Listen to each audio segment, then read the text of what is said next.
এই মুহূর্তে আমি বেনাপোলের অসম্ভব সুন্দর একটি জায়গায় রয়েছি। এই যে দেখছেন সুন্দর একটি ব্রিজ, ব্রিজের নিচে একটি নদী বয়ে গেছে। এই নদী দুটি গ্রামকে সংযুক্ত করেছে। এই পাশে যে গ্রামটি দেখছেন, এই গ্রামটির কি নাম জানি বলছিলাম, এই গ্রামের কি নাম ভাই? মানকিয়া মানকিয়া মানকিয়া। আর এটা, আর এই পাশে এটা কি ছয়বান্দা।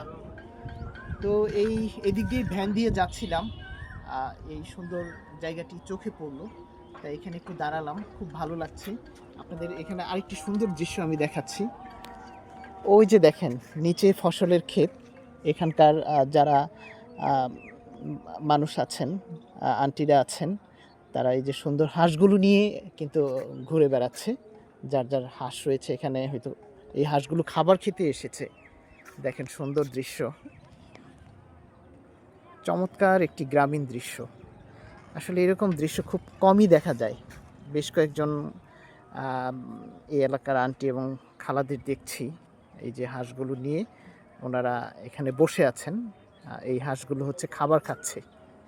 ভালো লাগছে আসলে এই সুন্দর দৃশ্য, সুন্দর এলাকা, সবুজ ফসলের মাঠ, এক কথায় অসাধারণ একটি জায়গা। চাইলে আপনারাও ঘুরে যেতে পারেন। আমি বেনাপোল থেকে একটি ভ্যান ভাড়া করে এই সুন্দর জায়গাটিতে এসেছি।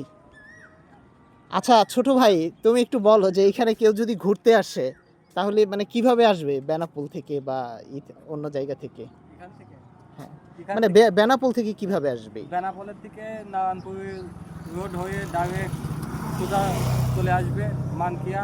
মানকিয়ার থেকে রোড চলে গেল ডাইরেক্ট ঘিবা। হুম। ঠিক আছে, এই পাশে আছে আপনার মনে করেন যে ছয়বান্দিয়া। ও, বেনাপোল থেকে অটো ভ্যানকে বললেই হবে যে ছয়বান্দা হ্যাঁ। ব্রিজের এখানে যাব। বেনাপোল দুর্গাপুর থেকে যে কোনো ভ্যান আলাকে, মানে দুর্গাপুর মোড় থেকে বেনাপোলের দুর্গাপুর মোড় যে থেকে কোনো। যে কোনো ভ্যানে আলাকে বললেই এখানে নিয়ে আসবে। আচ্ছা। আর কি, তো শুনছিলেন যে কিভাবে এই সুন্দর জায়গাটিতে আসা যায়। চাইলে এই সুন্দর দৃশ্য আপনারাও উপভোগ করতে পারবেন। তো চলো আমরা চলে যাই।